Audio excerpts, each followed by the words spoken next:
Hey folks, my name's Ed Travers. My pronouns are he, him, and his. I'm an Anglican priest serving in the beautiful parish of Christchurch-Shelburne that sits on the ancestral and on the unceded territory of the Mi'kmaq people. Gwe. Let me read you a comment. Hey there, Father. Careful where you step.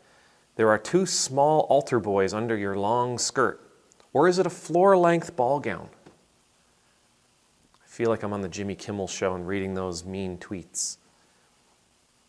Do you think Jesus ever called anybody a jerk? The reason I'm bringing this up is because there's a lesson here for us.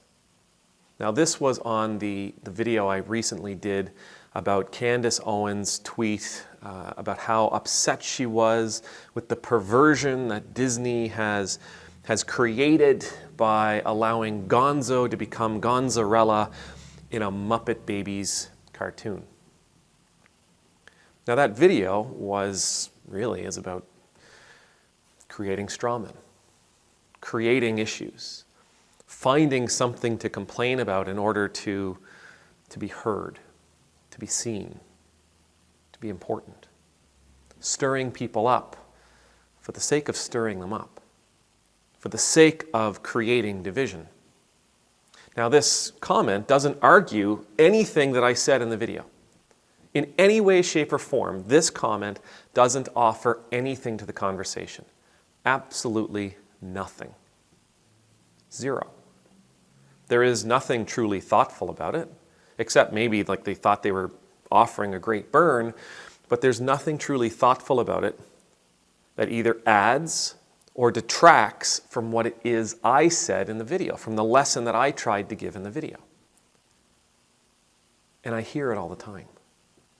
As a Christian minister, a person who wears a collar, I get this all the time. And not just online, not just on Facebook, not just on Twitter, not on YouTube, I get it at the pub. If I'm standing around with people, somebody will make a little quip.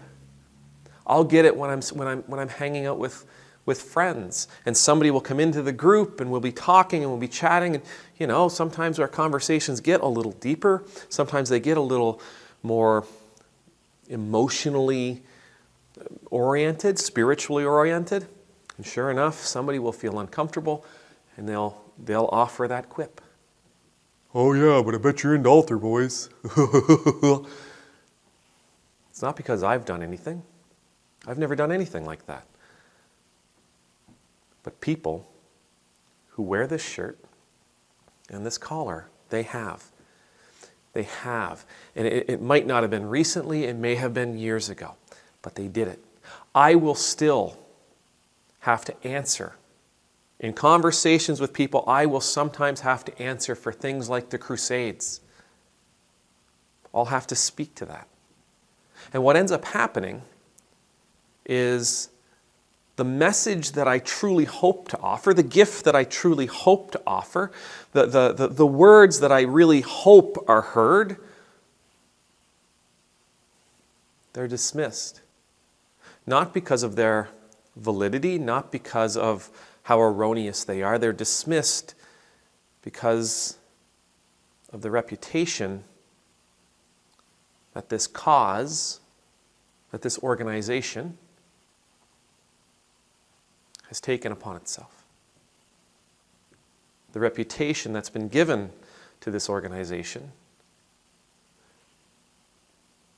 because of the actions of a bunch of miscreants. The actions of a bunch of very misguided, misdirected, the actions of predators. The church will forever run into this obstacle. And this obstacle will get in the way of the message we share. And that's the lesson here.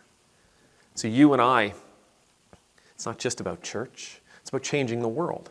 It's about bringing the kingdom of God into this world for every person here to enjoy and to live. It's about embracing each other in love. It's about embracing the world around us with love.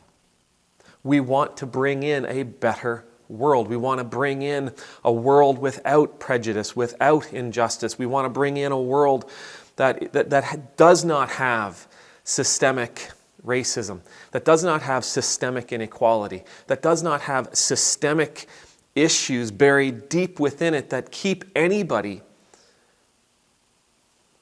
from being able to experience the best life possible simply because of where they're from, the language they speak, their sexual orientation, their gender identification, the color of their skin, where they were born into the socioeconomic system. We want to be rid of poverty. We want to be rid of inequality. We want to be rid of injustice. We want to be rid of greed. That's what this is about.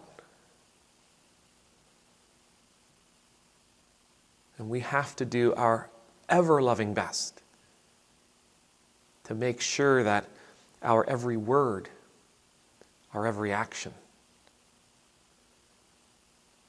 is sacred. And what I'm asking is incredibly difficult. I'm not asking us not to make mistakes. That's impossible.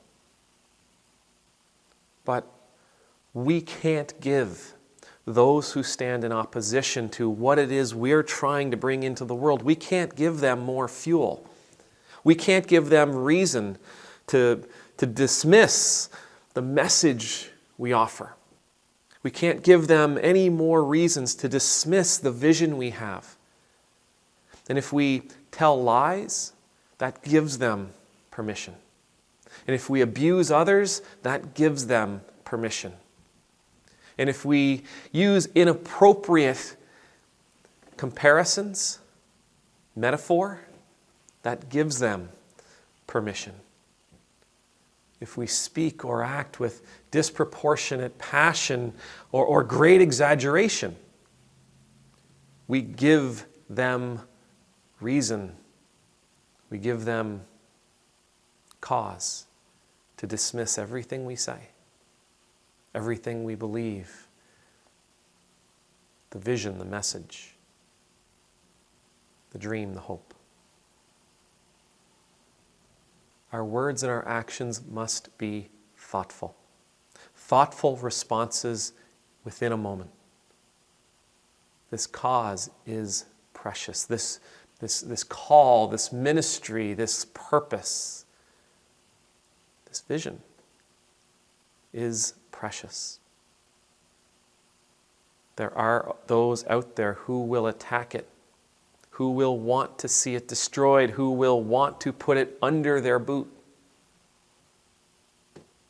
We must not give them any more fuel, any more energy, any more reason, any more cause to do so. We mustn't become the reason that this mission is dismissed. May the Lord bless you. May the Lord keep you. May the Lord's face be made to shine upon you and be gracious to you. May the Lord's countenance be lifted up to you. May you always know the peace of being in the Lord's presence. And I pray that we will always be thoughtful, that we will always be considerate,